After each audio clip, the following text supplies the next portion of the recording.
ஒன்மை daily பல்வாஸ்க்கு உங்களை வரவேற்கிறேன். நம்ம வாழ்க்கையில் நிறைய நேரில் பயப்படுற ஒரு காரியம் என்ன தெரியுமாங்க? மனுஷங்களுக்கு அதிகமாக பயப்படுவோம். இவங்க என்ன சொல்லுவாங்க, என் வேலை ஸ்தலத்தில் இவங்க என்ன சொல்லுவாங்களோ, என் வாழ்க்கையில் இவங்க என்ன பேச போகிறாங்களோ, என்ன முடிவை எடுக்க போகிறாங்களோன்னு சொல்லிட்டு நிறைய காரியத்தை நினச்சி நம்ம பயந்துகிட்டே இருப்போம். எனக்கு எதிராக அந்த சத்ரு இருக்காரே, அவங்க எனக்கு எதிராக என்னென்ன பிளான்ஸ் பண்ணி நான் எப்படி வீழணும்னு நினைப்பாங்களோ அப்படின்னு சொல்லிட்டு அவங்கள நினச்சி நீங்கள் பயந்துகிட்டே இருக்கீங்க.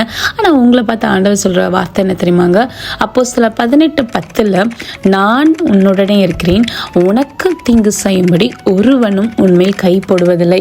ஆமாங்க, ஆண்டவர் சொல்ற வார்த்தை என்னன்னா, அவர் உங்க கூட இருக்கும்போது எப்படி அவர் ஒருத்தர் அழிக்கணும்னு அவர் நினைப்பாரு? அப்படி கிடையாது இல்லைங்களா? உங்களை தொடக்கூட முடியாது. அதாவது உங்களோட ஒரு ஃபிங்கர் கூட உங்களை டச் பண்ண முடியாது. ஏன்னா அவ்வளோ பாதுகாப்பு. யாரோட பாதுகாப்புனா ஆண்டவருடைய பாதுகாப்புல நீங்க இருக்கிறனால எவ்வளோ அழகா உங்களை பாதுகாக்கிறார். அதனால அவரை நம்புங்க, சூழ்நிலையை பார்க்காதீங்க. நீங்கள் ஆசிரியப்பட்டவர் தேவன் உங்களை ஆசீர்வதிப்பாராக. ஆமென்.